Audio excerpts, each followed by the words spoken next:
Yo guys, what is up? It's Teach here coming at you again with another video, and I am here to tell you about some awesome new ARC content that is coming out today. Now, this update was technically released about 13 hours ago, so if you go to the actual Survive the ARC website, you can go to the point where you see the Community Crunch 222. You can go ahead and click on that. Now, I'll show you the video first because a lot of people are super excited about Easter. However, that's not what I'm excited about. Well, first off, you can see right here, yeah, look at the new chibis. You can kind of see, I don't know, a Carquinhos, Megalodon, Pizzobufo, looks like a basilisk, and then the bunny rabbit chibi, which is kind of awesome in my opinion. But I like the shark one because it means they're going to put water around the aqua tames. So they're going to be kind of cool. So anyways, let's go down to the bottom. We're going to skip it. I will come back to all of this, I promise, because there's literally hundreds of issues that they fixed and hundreds of different things that they did fix. So I'm just going to watch through this, and then I'll kind of like pause it. I will watch through this with you, and then I'll kind of explain it at the end.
Alright, so first and foremost, this is cool. I like this. This is one of my favorite events of the year because you can kind of see right here, you got all kinds of different stuff going on. Now let's talk about a few. I'm going to skip to like scenes so you can see. One, as usual, they're going to have a new dance.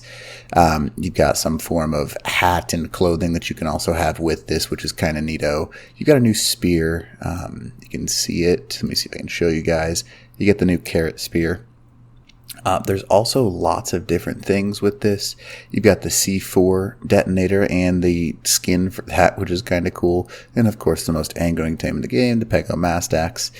And, you know, it's just cool stuff. But, you know, that's to each their own. They have some form of egg system, it looks like. I'm not sure what this is going to be this year, but in the past, it's been like boosters for taming things or some sort of dino colors, things along those lines. Now, it also looks like there is some form of egg shack that they have wanted to develop, so I'm sure that'll be something a little bit different than the past. But it's going till April 21st this year, which is awesome, which means that you have a total of 2 weeks with this stuff, which is awesome. So increased rates and everything for 2 weeks. Pretty cool. So now let's talk about the more important stuff, in my opinion. You can just scroll down and see a huge amount of fixes in this patch. Now, in this patch, first and foremost, yeah, they had some of the cool stuff. That's not arguable. But you can see this right here. This is some of the awesome stuff right here. Grind to all function has finally been added. Optional visual indicator for a Tektro radius. That's awesome. I've wanted them to add this kind of stuff for a long time because you couldn't really see. But look at this. Completed a full pass on loot crates, meaning that loot crates are actually valuable again, because in the past you'd kind of just get a bunch of crap, and that's not fun. But, you know, that's to each their own. But there's a debuff for a short duration after releasing from cryo, so that's interesting. Magmasaur, this is cool. This has been for a couple of weeks now, but there's finally a patch that basically says that you can actually tame basilisks with the Magmasaur eggs. And then they still have in the past required metal on PC, so this is going across the board. And then you can kind of see low FPS conditions that they basically adjusted it, because in the past you could lag the server and hit turrets without actually taking anything. So that was a huge issue. That's something that I didn't like very much. And they're addressing the snow owl issue again, which is kind of nice. And you can see 50% faster from the frozen state. That's good, because people for a while, because they nerfed Magmasaur so hard, were just flying around on snow owls and bombing the ground. And now that's kind of fixed. The mech got nerfed again. versus tamed creatures, 30% reduction in damage. Rocket boost no longer damages anything, which kind of sucks. And then basically the speed. Now this is necessary. I don't like it because I play legitimate with the mechs. But on servers like Xbox and PS4, there are so many mechs that have been duped, it's almost funny. It's like comedic. So people only use mechs because they can just dupe a new one if they lose it. It's so frustrating. So I'm glad that they're reducing that. Ferox, they do have a huge problem. People haven't realized this, but Ferox have a knockback on literally everything. So that's something that needs to be, they're not changing it a little bit, but oh well. I don't like that they didn't allow them bowlable. I know why they did it, because you don't want to just trap them in place. But at the same time, I think it's a really OP tame if you haven't tried it yet. The Bloodstalker used to be able to shoot somebody outside of turret range and pull them into your turret range. So that's something that they changed. That's a huge important thing. If you didn't do that or didn't know that, it's a big deal. They still can move, or mobility in general, but while encumbered, like it used to be, people would just drag around an Anki on a Bloodstalker, and that's how they did their metal run. They changed that, which is nice. It's another just issue. Pelagornis, don't know why they changed this. It's not like it matters at all, but reduced the polymer weight. And then polymer harvesting increased, which is nice because it's the only way to get hard poly really on Genesis. So those Pelagornis are huge. So you can actually increase that polymer harvesting with this guy, so that's nice. Rhino really sucks. This is one of my favorite tames in the entire game. And this really frustrates me. The fact that it was really the only Giga counter, because they nerfed their Xenos, they nerfed Cantros. The only thing left was the Rhino. With a full charge, you had a chance at enraging some of the Gigas, and not even some, like only on a couple of not prepared Gigas could you actually enrage them. But reducing that charge damage really sucks. They also nerfed them again because they increased the amount of time it takes. It takes longer to get to that 8x. And then look at this. Now they made it so Rhinos can be plant-wide. So in my opinion, this is a negative one, because now how do you fight a Giganotosaurus? There is no way to do it. I mean, a lot of people are like, oh, if you have a good enough shotgun. Not everyone has a good enough shotgun. There should be a Giga counter for everybody. The Rhino was that. Now it's not anymore, and that frustrates me. Now also say goodbye to cluster soaking, because you can see right here, the cluster fragment will take out itself if it's being shot by a turret. This is big. This kind of opens it up for everybody. I mean, not that it wasn't beforehand, but you can go over it on Genesis and make yourself a tech reppy, which is kind of interesting. You can see that right there. So I don't know how that's going to work, because are they going to change that across the board? I don't really know. I think it might be just enabled. I mean, this is something I haven't seen yet, but I think they might change it across the board, which makes it really OP to be on Genesis, because then you can just have yourself a free replicator, which is pretty awesome. I'm not going to complain about it at all, but at the same time, some people have issues with it.